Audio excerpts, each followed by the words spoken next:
Os bancos vão adotar novas regras contra fraudes no Pix em novembro. E veja também. Nas Ilhas Canárias, a lava do vulcão chegou ao mar. Confrontos em um presídio no Equador deixaram pelo menos 24 mortos. Ex-chanceler Fumio Kishida vence eleições e deve se tornar o novo primeiro-ministro do Japão. O brasileiro gasta mais da metade do salário com o pagamento de contas. Você vai ver a partir de agora. Olá, boa tarde. O Brasil teve um saldo positivo de 370 mil novas vagas de empregos formais em agosto. Os dados são do Ministério do Trabalho. De acordo com os dados divulgados pelo Ministério do Trabalho, o Brasil gerou um total de 372.265 novas vagas de emprego com carteira assinada no mês de agosto. Segundo o Cadastro Geral de Empregados e Desempregados, o CAGED, os números representam um saldo positivo no nível de empregos gerados nos 5 principais setores de atividade econômica. Na primeira posição está o setor de serviços, que gerou mais de 180 mil postos de trabalho. Logo depois vem o comércio, que registrou mais de 77 mil postos, seguidos pelo setor da indústria, com mais de 72 mil vagas, e a construção, com mais de 32 mil. A agropecuária gerou mais de 9 mil novos postos de trabalho.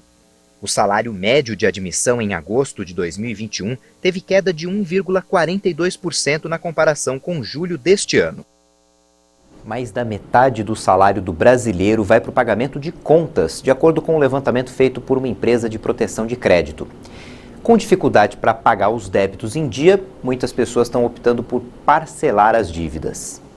Todo início de mês é a mesma preocupação, os boletos não param de chegar. É aluguel, é água, é luz, é telefone, é tudo. E causa muita preocupação para você? Com certeza, sem dúvida nenhuma. Eu estou desempregada, então causa muita preocupação. 1 a cada 2 brasileiros usam mais da metade do salário para pagar contas no primeiro semestre desse ano. É o que aponta um levantamento feito pela Boa Vista, empresa de proteção de crédito. A situação ainda seria reflexo da pandemia do novo coronavírus. Agora estamos começando a recuperar, mas o desemprego aumentou bastante durante a pandemia. Então ele saltou de 11% para 14%, por exemplo. Quando isso acontece, normalmente a renda também diminui. A gente ainda teve um pouquinho de renda que não diminuiu tanto por conta do auxílio emergencial. Em 2020 ele foi muito significativo, um valor muito elevado. Mas já agora, neste primeiro semestre do ano, que é onde a pesquisa foi feita, né, a gente vê que os primeiros 3 meses do ano não teve auxílio emergencial. Né, não teve até abril. Abril começou de novo. Mas começou já num valor muito menor e por um número menor de pessoas. Então, o efeito que se deu na renda já é bem menor. Então, sem dúvida, é efeito da pandemia, essa redução da renda. O levantamento ainda revela que 57% dos consumidores estão encontrando dificuldade para colocar as contas em dia. É um desafio que você tem que superar, né? Você recebe praticamente só para pagar as contas. Se faltar alguma coisa, descobre. Os bancos e cartões de crédito continuam sendo a principal causa das dívidas, 29% dos casos. Em seguida aparecem os serviços de utilidade pública, 23,3%. E o varejo em terceiro lugar, com 13,2%. E sem condições de quitar todos os débitos, muita gente tem recorrido à negociação. Um outro levantamento, esse feito pela Serasa, aponta que 1 a cada 3 brasileiros teve que parcelar pelo menos uma dívida no mês de agosto. A saída pode ser boa tanto para a empresa quanto para o cliente, mas especialistas alertam que é preciso tomar alguns cuidados. Acabei de parcelar um ali agora. Acabou de parcelar? Acabei de parcelar, moço, um ali agora. Então é aquela coisa, né? Devo, não nego, pago e... Quando puder. Pago quando puder, né? Eu acho que isso pode ajudar eles a se organizarem, porque faz a dívida caber no orçamento, mas tem que ter muito cuidado sobre quantos parcelamentos está fazendo, porque parcelamentos demais também esgotam a capacidade de consumo das famílias. Então, o ideal é que a gente nunca precisasse parcelar nada, né? A gente não parcelasse no cartão, a gente não parcelasse, não comprasse nada no cheque, porque são mecanismos de extensão da renda. Quando você quer muito uma coisa, comprar muito uma coisa, aí como é que você faz? A gente ajunta o dinheiro primeiro, parcelado primeiro em casa, né? guardando, aí vai lá e compra. Mas ter que parcelar para pagar para alguém depois, não. Mas tem que ter força de vontade para você aguentar isso, hein? Tem, bastante. Os preços caíram em setembro. O IGPM, o índice medido pela Fundação Getúlio Vargas, registrou uma deflação de 0,66% na comparação com agosto. Mas no ano, a inflação acumulada é de 16%. E em 12 meses, os preços subiram 24%.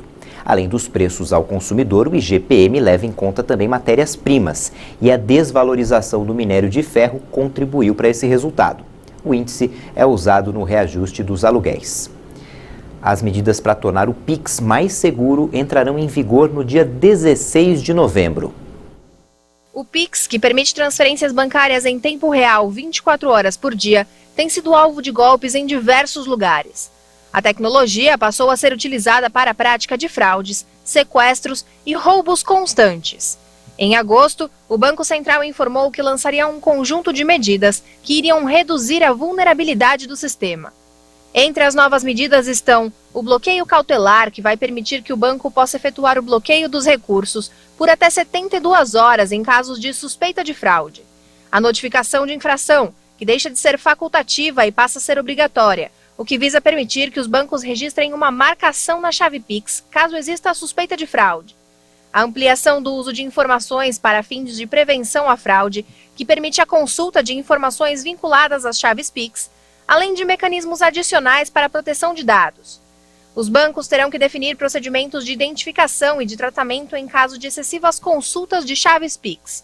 Recentemente, o Banco Central informou que as instituições financeiras têm até o dia 4 de outubro para estabelecer o limite de R$1.000 para transferências e pagamentos realizados por pessoas físicas entre as 8 horas da noite e as 6 horas da manhã. O limite pode ser alterado caso o cliente peça, mas a instituição terá 24 horas como prazo mínimo para alteração. Um grupo de embaixadores da juventude do mundo todo se reuniu na Itália para discutir temas como crise climática e propor medidas. A ativista sueca Greta Thunberg pediu aos líderes mundiais que acordem e levem a sério o aquecimento global. Isso é tudo que ouvimos dos nossos chamados líderes, palavras que soam ótimas, mas que até agora não levaram a nenhuma ação. Nossas esperanças e sonhos se afogam em palavras e promessas vazias. Our hopes and dreams drown in their empty words and promises. O evento reuniu 400 jovens de 15 a 29 anos, vindos de quase 200 países. Eles foram selecionados pela ONU entre cerca de 9.000 candidatos para elaborarem um texto com sua visão comum sobre a emergência climática e as ações prioritárias a serem concretizadas. O documento vai ser apresentado no fim de semana para 50 ministros reunidos para o preparo da COP26, prevista para novembro em Glasgow, na Escócia. Vamos ver agora a previsão do tempo para o restante do dia em algumas regiões do país. Em Araguaína, Tocantins, a temperatura deve chegar hoje a 33 graus e pode chover forte no final da tarde. Em Jaraguá do Sul, Santa Catarina, a máxima é de 23 graus. Em Teresina, Piauí, a máxima deve chegar a 35 graus. Em Petrópolis, no Rio de Janeiro, a máxima prevista é de 30 graus, com risco de chuva no início da noite. E em Brasília, os termômetros chegam a 32 graus. A gente vai para o intervalo e na volta você vai ver como é que está sendo o depoimento de Luciano Hang na CPI da Covid. E a lava do vulcão nas Ilhas Canárias chegou ao mar. Volta já.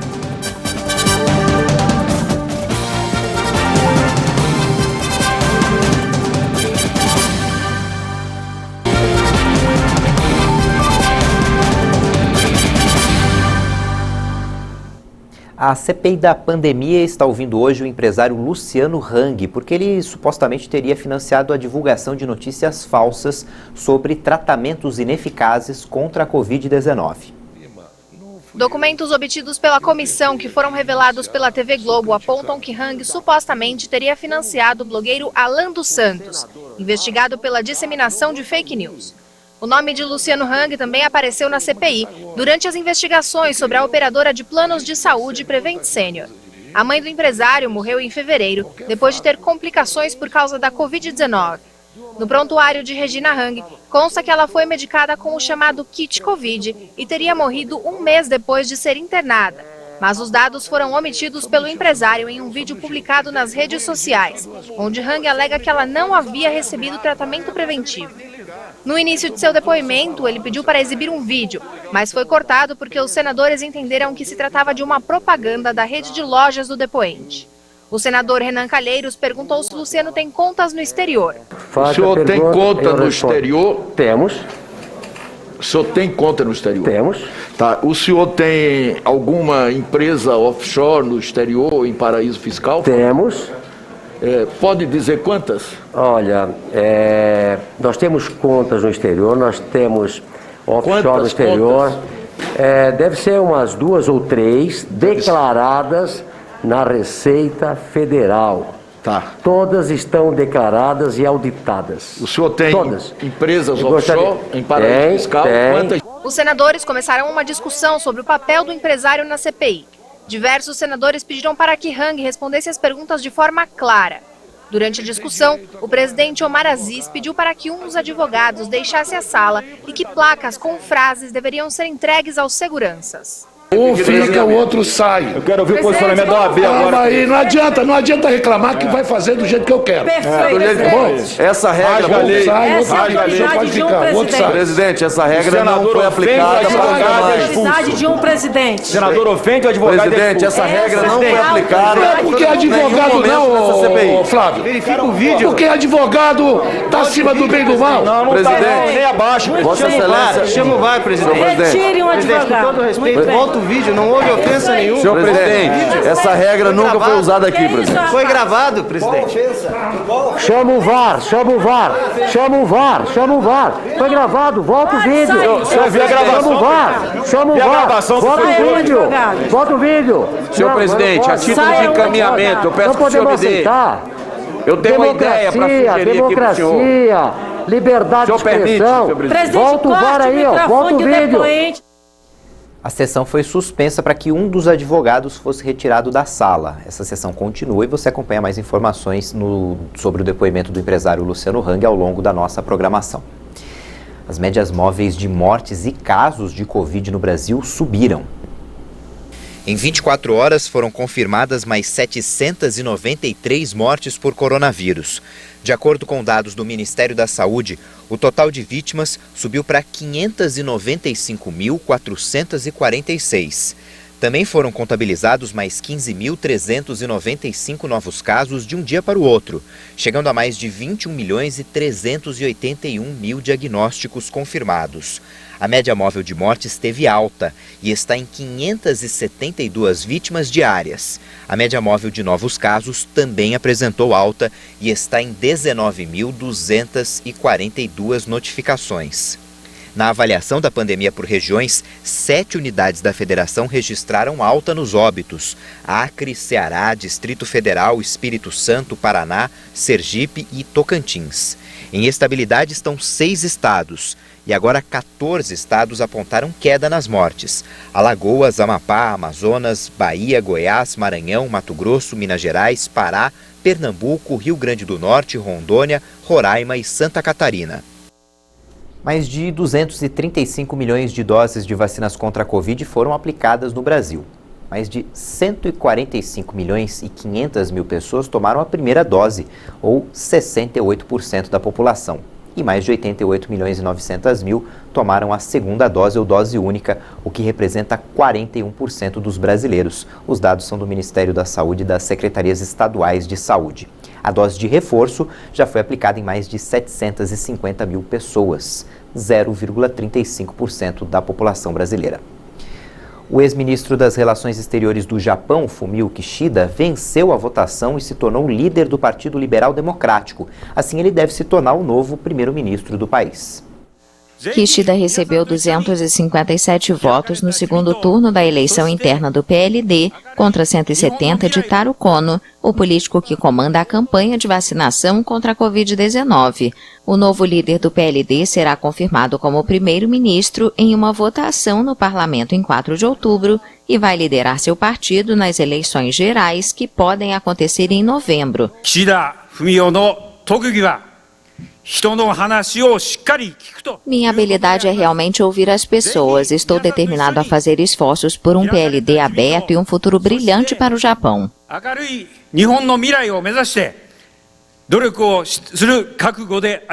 Procedente de uma família política de Hiroshima, Kishida almejava o posto de chefe de governo do Japão há vários anos. Em 2020, ele perdeu a eleição de líder do PLD para o atual primeiro-ministro. Yoshihide Suga deixa o cargo depois de passar apenas um ano no poder. O premier enfrenta baixa popularidade devido ao descontentamento com a resposta do governo à pandemia de Covid-19. Kishida foi o primeiro a anunciar a candidatura e baseou a campanha em uma plataforma de estímulo para a recuperação pós-pandemia.